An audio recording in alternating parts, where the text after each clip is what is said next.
ही बघा, ही माझ्या पाण्याच्या ग्लासवरची ही एक ताटली प्लेट आहे. या प्लेटचं वजन किती असेल? 20 ग्राम, 30 ग्राम, 40 ग्राम, राईट? जितका वेळ मी ही ताटली अशी ठेवीन माझ्या हातात तेवढं त्याचं वजन आहे. जर मी 5 मिनिटं ठेवलं तर या ताटलीचं वजन किती होईल? 1-2 किलो होईल. 1-2 किलो उचलताना मला जेवढे श्रम होतात तेवढे या ताटलीचं वजन होईल. आणि संध्याकाळपर्यंत ठेवली तर माझा हात तुटू शकतो. आणि तुम्ही समजा मी म्हणालो तुम्हाला की काही नाही हो, काय झालं प्रभूजी, तुमचा हात इतका दुखतोय आणि असा एवढा सुचलाय. नाही हो, ही ग्लासवरची ताटली उचलून धरली होती. ग्लासवरची ताटली उचलून तुमचा हात एवढा कसा काय सुचला? नाही हो, 4 तास अशी धरून ठेवली. तर म्हणून कधी कधी आपल्या ज्या समस्या असतात त्यांचं वजन 20-30 ग्राम असतं, पण त्या ताटलीला आपण आपल्या मनामध्ये धरून ठेवलंय. लहान लहान गोष्टी, लहान लहान शब्द, लहान लहान कोणीतरी काहीतरी बोललेलं असतं, त्याला आपण 4, 5, 6, 7, 8, 20, 40 वर्ष मनात धरून ठेवलंय.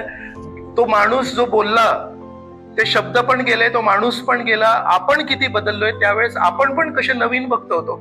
त्यावेळेस आपली चेतना कशी होती? लहानशी चेतना होती. मला असं बोललास, मी दाखवतो तुला.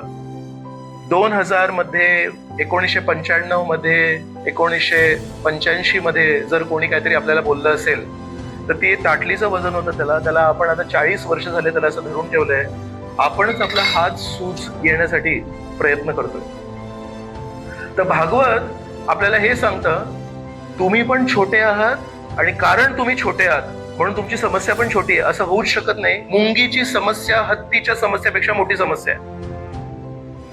मुंगी छोटी आहे तर मुंगीची समस्या पण छोटीच आहे. हत्ती मोठा आहे तर हत्तीची समस्या पण मोठी आहे. जर आपण आहेतच लहान, जर आहेतच आपण, प्रत्येक श्लोकामध्ये भागवताविषयी होतं, आपण दास आहे रे, आपण सेवक आहे रे. तर या इतक्या प्रेमाच्या भावनेने जर आपल्याला भागवत सांगतोय की आपण लहान आहे, मग आपल्या समस्या मोठ्या कशा असू शकतात? तर हे जेव्हा आपल्याला भागवत वारंवार सांगताय, आपण लहान आहे, आपण दास आहे, आपण सेवकांच्या सेवकांच्या सेवकांच्या सेवकांच्या वृत्तीमध्ये असायला पाहिजे. मग आपल्याला कळतं की आपल्या समस्या पण लहान आहेत. मग आपल्या समस्या जर लहान आहेत, मग आपण काय करायला पाहिजे? त्या समस्यांना ठेवून द्यायचं खाली, त्या ताटलीला खाली ठेवून द्यायचं. मग आपले हात मोकळे होतात. मग आपण आपली बीडबॅग काढू शकतो त्या हाताने. पण जेव्हापर्यंत त्या छोटीशी ताटली आपण त्याला धरून ठेवलं ना, हात सुचतो. मग जप करताना हातामध्ये शक्ती नाही उरत.